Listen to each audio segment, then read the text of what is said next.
Welcome to the Freight Project Podcast, brought to you by Ceresys, a North American third-party logistics company providing shippers transportation management, technology, and solutions.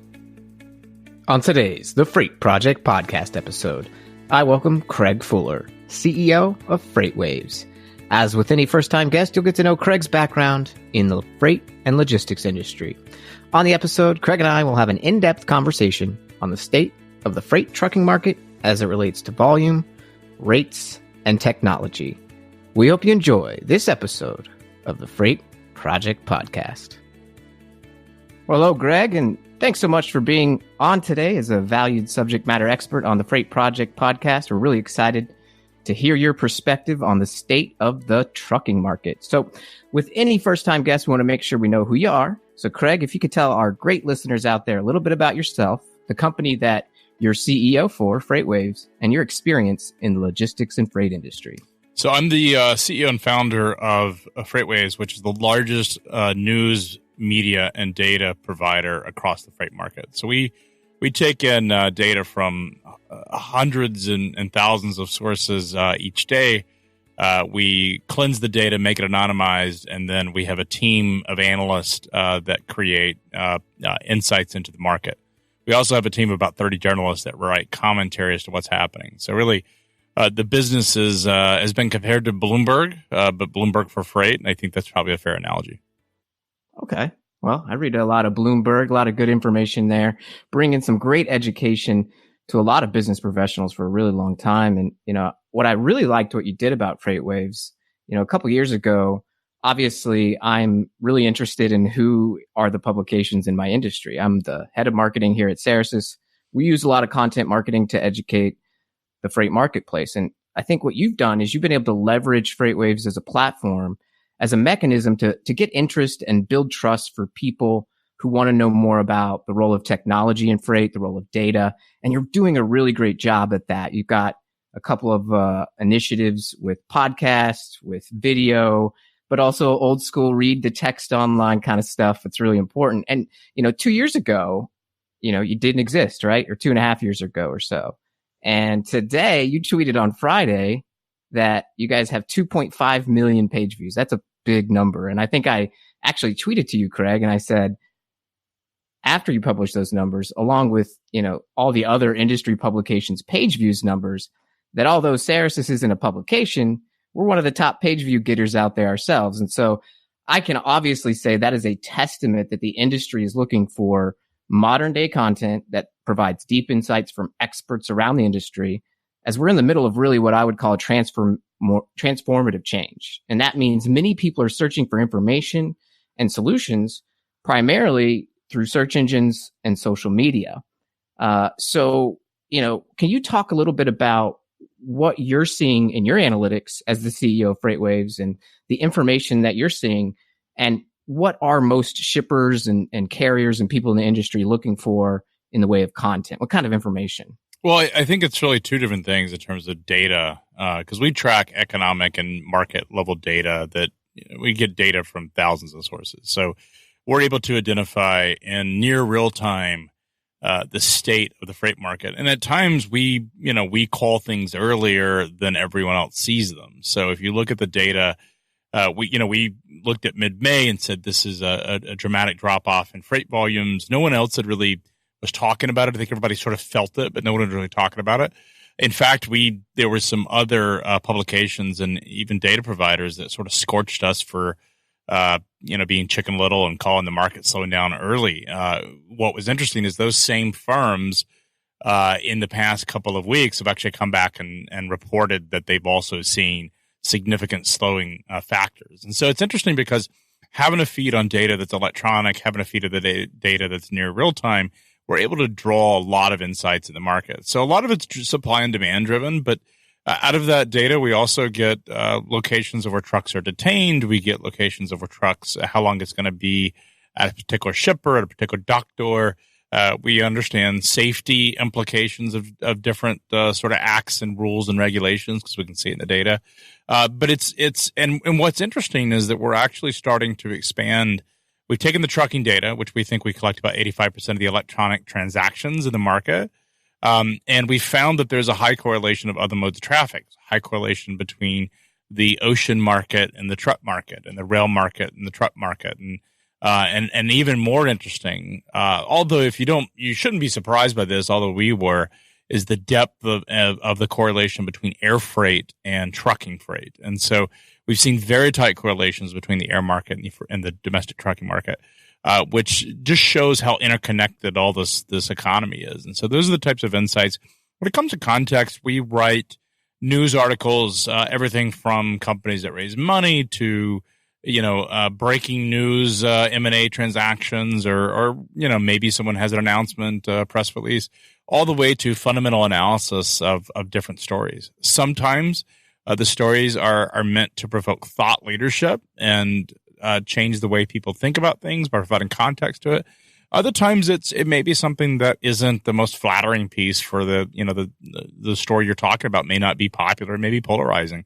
But our job is to provide context and tell people what's happening. I think as you look at marketing and as you think about what you guys have built with your efforts around content, is, when I first came across Cerasis, is that how you say it? Cerasis? Cerasis. Yeah, sorry. That's okay. Hey, just for everybody out there, if you say Cerasis, you're about 99% normal. That's what most people would say, because it's phonetically correct. It's actually a combination of two Greek words meaning strong system. So we made it up. Cerasis. Well, I love that. So phonetically, hey, you're correct. So. So if you look at what you guys have done, when I first came across you, I didn't know if you were a content site, a news site, a data provider, a TMS. It wasn't clear to me. And I think that's actually the way marketing is supposed to be. I think high-level content marketing companies are not talking about their own products. And I think there is a connection that you build with your audience when you're doing content that's not about you, but about trends and analysis, where it's not self-serving. And I don't think I think people are open to letting you market your products once you sort of bring, you build trust. What people are very obstinate of is getting marketed to without any context that's meaningful. And I think what we've tried to do is really invest in the content side. And we didn't set out to be a content or media news outlet. It was never in our business plan. In fact, when we raised our first round of venture funding, it didn't even make the deck. What happened is we had this news outlet. We actually tried to get other third-party publications, companies that we compete with very successfully today, some of the larger players, to write articles about us, and either they wouldn't do it, or and this was not about our news business, but more to do with our futures business that we were starting. They either wouldn't write about it, or they would write about it 6-7 months later. I mean, I remember the frustrations of, JOC agreed to take it. It was 7 months before they published it. HDT was 4 months. They do these interviews. By the time they were published, they were dated and old. And I couldn't understand why it took so long to get a press release out for those that covered it. And so out of that frustration, we started to develop our own content. And over time, we started looking at the data and saying, people are really reading this stuff. And, if you're a content business, you can't write about your own products all day long. Nobody's going to read it and tune it out. So for us, it was finding stories that we thought we could add some thought leadership to, taking some stories that were relevant to people and providing our sort of context to it. We originally didn't have reporters. It was written just folks that were providing content, but it was, we were actually growing faster and were beating traditional news outlets with 2 or 3 writers that were not traditional reporters. And what we realized is that voice means a lot, and that voice has meaning, and it's really driving the success of the rest of the business and giving this sort of halo effect. And so we decided about a year and a half ago to make significant investments in our news business, not because we want to be in the news business per se, but because we want to be in the thought leadership, and we want to take and provide context to the data that we have. Yeah, and I know, 7 years ago, I didn't know what the acronym LTL stood for. Right now, I know obviously it's less than truckload, but I was new to the industry myself. I think that was to my advantage. My perspective 7 years ago was that the freight world was somewhat tactical. The way it was sold, the way the conversations were had, that it was still, from a TMS perspective, let's look at it that way. It was not about using technology to create stabilization in your freight pricing by, democratizing carrier choice. Sort of like when you go to Expedia.com and, the airplanes, their goal is to fill up a plane to capacity with people. A trucker's goal is to fill up a truck with freight. And, imagine if instead of going to Expedia.com as a consumer today and being able to see the options of time and price and maybe your airline of choice based on their reputation and their good name, and you had instead these individual reps at each airline that you called on tactically for each individual flight, and they were able to sway you by salesmanship or tickets or something like that. And it sort of blew my mind. And then I looked at the landscape before I was hired, and I really didn't need the job at the time. I had my own consultancy, and I looked at the blank slate of Ceresys, and I looked around the marketplace, and I said, nobody's doing anything in content marketing. There's no search engine optimization going on. There's no social media. And so we started that right away. And I can see in the last year and a half, and FreightWaves has been a big part of this, raising the, ability of the industry to start looking at technology, collaboration, and being able to democratize the data and decentralize it a bit so that everybody has access, so everybody can get to that holy grail of visibility. And inherent in visibility is to get out of the weeds of process using technology, go have a conversation around data, facts, not feelings, and talk to each other on how we can each meet our core objectives of being profitable. And if we're all profitable, we can reinvest, we can help the economy, we can be more profitable as a whole industry. And I think that's where I want to pick your brain a bit, thanks to kind of your insight into what shippers and carriers and the industry is looking for in the way of content, but also kind of in some of those data points, right? And let's talk about the state of trucking and pricing. And you alluded a bit to the softening of the spot market. Now you're also, I think, going out on a limb a bit, talking about maybe what that might mean in less than truckload.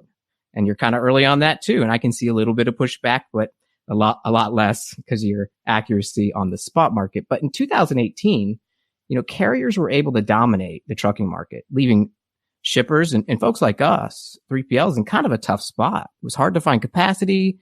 People were confused. It was great, but it was also chaotic. But in 2019, with that softening, 3PLs and shippers may feel like they're a bit more in control on pricing. So are we in what you would call a shipper's market, and carriers are now going to have to cater to shippers by lowering rates? Is this a temporary reprieve? What do you see as the outlook for the rest of 2019 in pricing and trucking from your perspective? Yeah, I think it's definitely a shipper's market. I mean, shippers have the control, which, if you look at history, 80% of the time, if not more, shippers are in control ultimately. Because the problem is that the moment that the carriers get any level of pricing power, because there are no barriers of entry, they are able to flood the market with additional capacity. And so this is typically shippers are the ones in control of the market. Occasionally you'll have surges, and they happen cyclically every 3 to 4 years, maybe a little bit longer in certain cycles, where carriers will have control. I think the sort of fallacy was, if you look back to 2018, everyone thought, at least going into the early part of 18, everyone thought that this was a longer cycle, that there would be, because of the ELD mandate, that basically there would be this would be a long run for the truckload industry. And that didn't happen. And, we were looking at data last year, looking at things like ELD data, looking at tender rejection data in the first quarter, and saying, all the analysts are talking about a big washout in May when the actual mandate goes into effect, when it's hard enforced. And we didn't see that. We actually saw that utilization was increasing, but also tender rejections were going down. And so when it actually happened in early May, there was a significant drop-off in tender rejections. There was additional capacity been added to the market. We saw that. And I think as it relates to going forward, my view of the market is this, in the third quarter of 19, it will be an incredibly soft quarter for most of the industry. I think it's going to be softer than the LTL guys like it, but they're late. The nice thing with the LTL guys is, even in cycles where truckload can be really, really soft, the LTL guys have a defensibility in the sense that, shipments sizes get smaller. Therefore, shippers are putting more volume on LTL than they would put on truckload. So it doesn't it doesn't necessarily mean that if truckload's soft that everything's going to hit the LTL market. The nice thing with the LTL market as well is it's a network, and there is a finite amount of capacity in that network.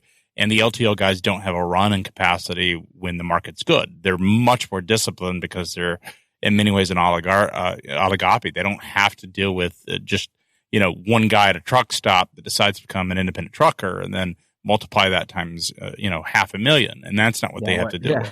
Quite a bit of individual truckers there, a lot of competition, and that's what the truckload market has to deal with. And so what we're thinking is going to happen, our analysis is that third quarter is going to be really, really soft for most of the market. And then the fourth quarter is going to be really a function of retail. Do we see consumer spending hold? Do we see the broader economy hold? It looks early signs that the consumer is still going to be really robust in the fourth quarter. And assuming that confidence stays high and the consumer is strong, that I don't see a reason why the freight market overall won't have a really good fourth quarter. I think what will also happen is a lot of carriers are going to get washed out in the cycle because costs have gone up. One of the things that people have said to us is said, we're back to 2017. How do you call this a bad market when we're back to where we were in 17? What they don't understand is that costs have also increased.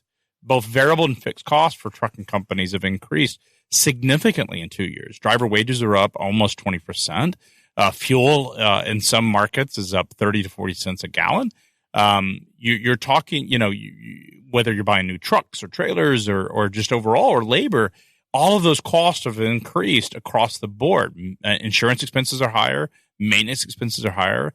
And until you factor in the cost structure, what your variable contribution needs to be to pay for not just the fixed cost, but to actually contribute to a profit, it's a much less favorable market when you look under those guys. And so I think it's going to be a lot of carriers are going to wash out in the third quarter. Again, I say a lot. It's going to be a lot of the guys that are sort of teetering anyways. So you're not going to see the whole industry shut down, but you're going to see a number of bankruptcies. We've had 6 so far this year, sizable, decent-sized bankruptcies. That's going to continue probably through the third quarter. And then the fourth quarter is going to be a story of retail. And I think once we get past the fourth quarter, first quarter may be soft, but I think what will happen is we may have already hit a bottom, at least as it turns in rates. And we may in July hit a bottom in volume. And I think if that's true, then I am more optimistic if I'm a carrier than I had been over the last 6 months. Yeah, and I think so too. And I think what the industry is starting to see is that this maybe constant back and forth, these whipsaws between seasons are starting to sort of go away, meaning that folks are really looking at how can we stabilize freight. And I think what's going on is both sides and in the middle, us 3PLs are using more technology in really what your former chief strategy officer, Jenny Zhu, she's now the chief executive at Cargo. I know you miss her, but your alumni are taking over the world. That was your direct quote. She calls this the third way of tech freight, right? Where the technology provided is good, but I think the difference this time, it's built by people who have a deep understanding of the technology versus perhaps pure technology companies who aren't or are using maybe outsourced developers that don't have freight experience. And I think, that's one of the things that we stand on here at Ceresys, right? And I'd love to hear this from Jenny, is that we've always built our stuff in-house, right? Our guys came from Pitney Bowes. They knew freight. They worked with, freight carriers right from the get-go as our partners. And our technology team has always been in-house and has really been entrenched in freight. We have never, put it out to just pure developers. Now, that's not impossible to do. I'm not saying that, development's not, applicable at one type of industry to another. But in order to make it truly work, I think freight experience helps. And so I think we're at that pivotal point where technology adoption will move freight from more of this whipsaw, fragmented, volatile, and uncollaborative environment to one that's built more on data, strategy, and collaboration that begets more stabilization in the industry from year to year. So from a technology perspective, what are some of those things that really are top of mind to focus on? Maybe some of the things that you guys are focusing or talking about at FreightWaves Live in November. Yeah, I actually think, and we've studied a lot of markets, commodity markets broadly, not just freight. Actually, what's interesting is when you have more data, you actually get more volatility. It's not the other way around. And so as more people are informed about what's happening in the market, they are acting faster. They're making faster reactions to the market than they did before. Now, what ends up happening is there are more to intra volatility. In fact, there was a study on Amazon, because Amazon, if you're a third-party reseller, is really a marketplace, is you can actually manipulate the price of your Amazon goods in real time. And there's a whole cottage industry. It may not even be cottage anymore, but there's a whole industry of algorithmic based pricing changes. And you'll see it when you go buy things like bottled water. You may look at a case of bottled water right now at $40 a case, and tomorrow it may be $7. And the reason is that there's a bunch of algos in the background running price comparisons and essentially competing with one another. And what's interesting is the more people who get online into Amazon's marketplace, the more volatility that you actually have. And the reason is that the more participants that are making individual decisions with faster data end up changing the prices to react to market conditions faster. So volatility is actually going to increase, but what ends up decreasing is what we call the bid-ask spread. The highs and the lows actually get compressed in that you have more volatility intra between the high and the low, but you have less deep increases and less deep chasms because people are reacting much, much faster than they ever have. And that's what I think is happening in trucking, is the volatility's always been a factor. Certainly 2018 was a massive peak. And going back to where we're at right now just feels very, very uncomfortable because you went from a high where, you're off 40% where you were a year ago. And that's a pretty big whipsaw. The problem is, or the challenge is for participants in the market, is that there's so much more information, transparency, and visibility than there ever has been.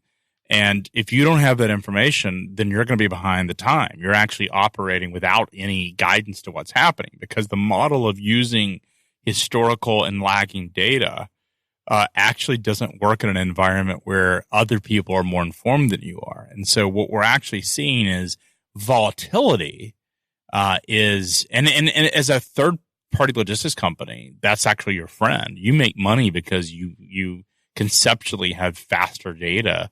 You conceptually are able to respond faster to market conditions because you're not dealing with assets, and you're able to effectively price to market. That gives the 3PLs an enormous advantage. I mean, if you think about the reason that third-party logistics companies exist is either for price and capacity discovery. They're helping provide capacity when no one else is. So they're dealing, because the reason 3PLs exist is because there's volatility in the capacity map.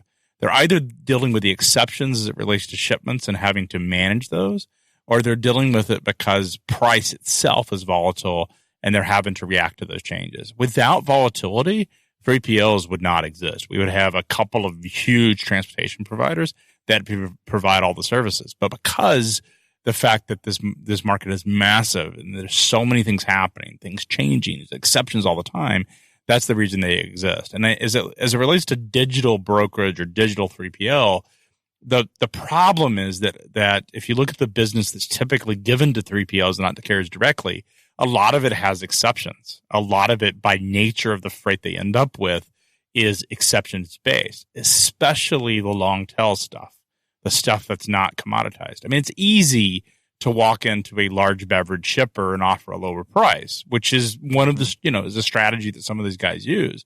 The problem with that is that at the end of the day, that beverage shipper, the price is entirely predicated on where you're at in the routing guide. So as soon as you change your price, you go from first position to sixth. That freight just all of a sudden dries up.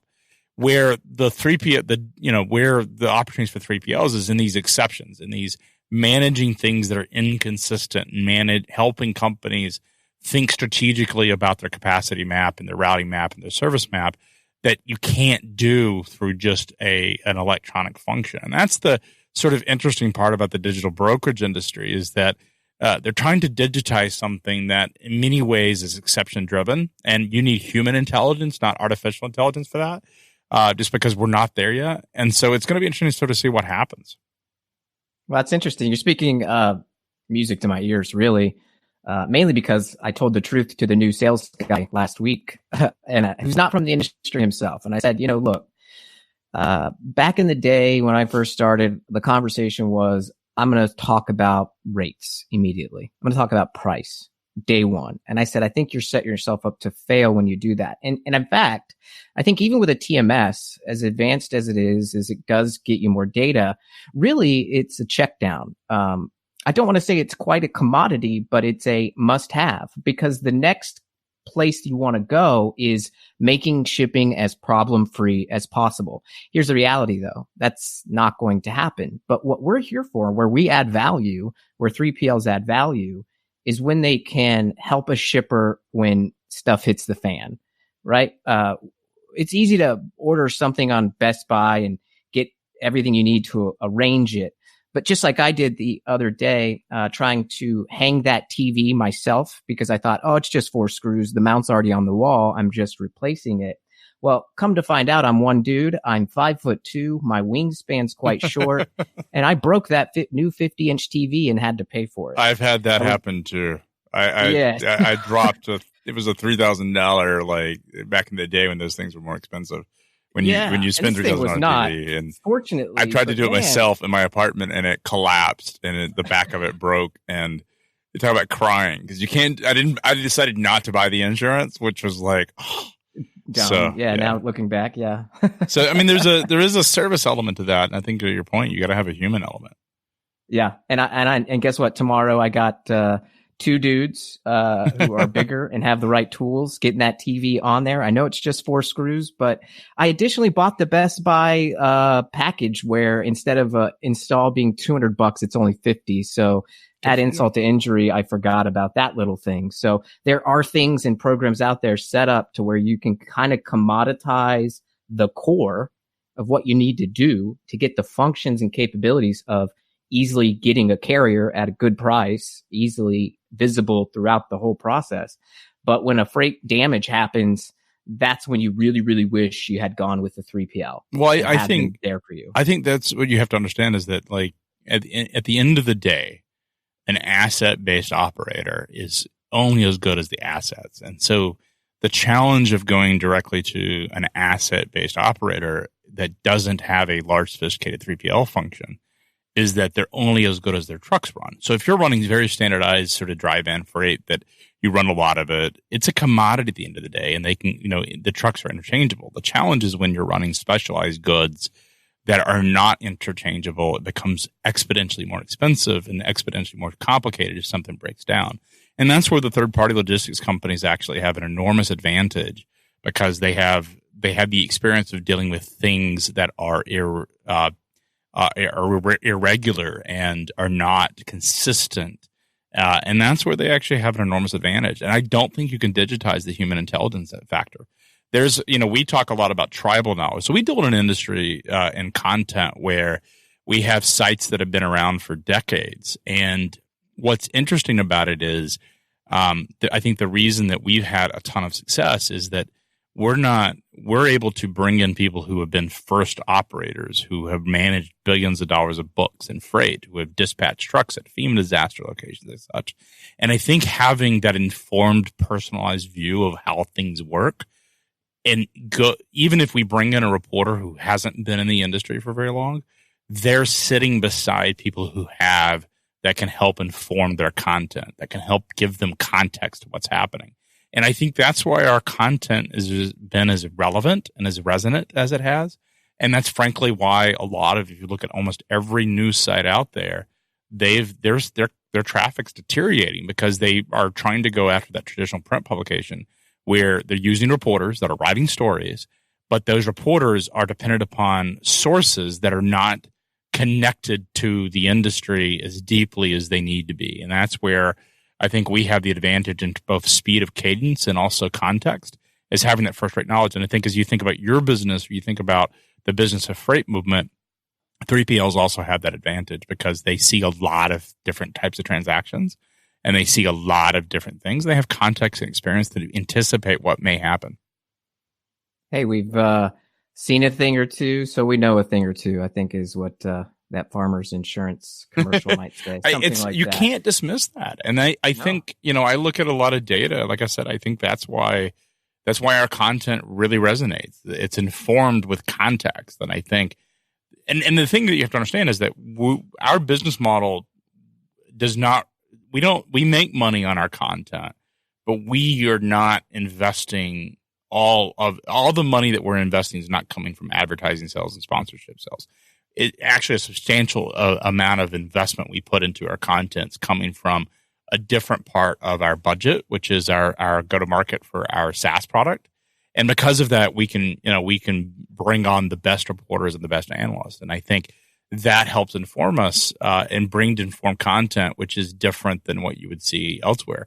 I think, and this is as you think about the business as the 3PL or a tech business, you have to find ways where if you're dealing in an undifferentiated or commoditized sector and you don't have any other way to generate revenue versus that commoditized sector, which in many ways media is a commodity, then you're exposed. Your business model is going to be under tremendous pressure, and you're not going to be able to compete up against those companies that have a lot more to offer across the board.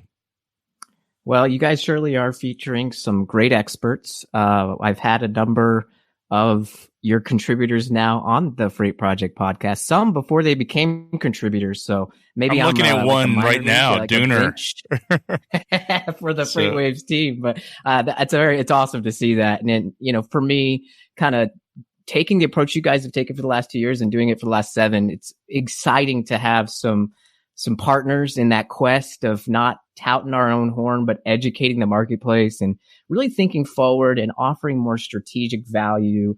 You know, I use it obviously to, you know, showcase that, yes, Ceresys has a TMS, but we're here to take care of the problems, the exceptions that occur around that. And, you know, we hope you become a customer. If not, we hope you love the content and are more informed, because a more informed industry, you know, begets future employees who, you know, are younger, that are now using the internet to search. They're going to become more strategic, and we're all going to get better. And so thanks for being a part of that transformation with FreightWaves, Craig. And, you know, I know you have this big event coming out in November. Can you tell listeners about that? Maybe where they can find some information about that to hear some more information from some great experts that you've mentioned? Yeah. So November 12th, 13th, FreightWaves Live. Well, 1,500, 2,000 C-level folks. So senior directors and up will be at the largest freight tech event of 2019. And so it'll be the largest freight tech event to date, but really talking about supply chain innovation, concepts around everything from the state of the market to the technology that's impacting it, to, you know, things like this conversation, the conversation that we've inspired today, which is about things like content leadership and leading with information. All of those discussions are there. We've got Ben Mesrick, the author of about 21 best-selling books, which have been made into the movie, Breaking Down Vegas, or Burning Down Vegas, I think is what it's called. It's the movie about the MIT kids that go and busting Vegas. The other one's The Social Network, if you've seen that, with Mark Zuckerberg's story. And so we've got also have The Wolf of Wall Street. It's going to talk about sales context and how to engage people. And I think he's got a really interesting story. And so our whole opportunity is to bring thought leadership, and I think that is extended with it. It is an amazing event. We don't actually make money on it, believe it or not, even though we'll have it's because you've got such a big production event, and so it's very expensive to put something on there. But we do it because it's a chance to engage, and for us, you know, going back to what we've talked about around content is, you know, maybe 1% of the people that read our content, even less, actually buy anything from us. It's free. They come to our events because it gives them a chance to engage with the brand. We know that only a fraction of those people will ever buy anything. And we're excited about that because it brings them into our community. And if we ever have a product that makes sense for them to buy, hopefully they'll give us the benefit of the doubt if it makes sense for them. And so that's the same thing when we come to our event. It's over the top. It's first rate. Everything is super high quality. And you're getting some fantastic thought leadership with some of the world's most influential supply chain thinkers. Well, I'll tell you what, I will be there. So I hope our listeners will be there. I'm excited to meet Craig in person and some of the FreightWaves team. So I hope you guys do join us there. Craig, thanks so much for your time today, offering your insights on the trucking industry, kind of some of the thoughts on content leadership, and just, of course, bringing your perspective as a great expert here in the industry that's kind of telling shippers and the industry at large that we got to think big. We got to have a vision. Don't think too small. And that's great to see. So thanks for that entrepreneurship and leadership and for offering us insights. Yeah, glad to be here and happy to do it again. All right, everyone, for the Freight Project podcast listeners out there, thanks for tuning in. We'll see you on the next one.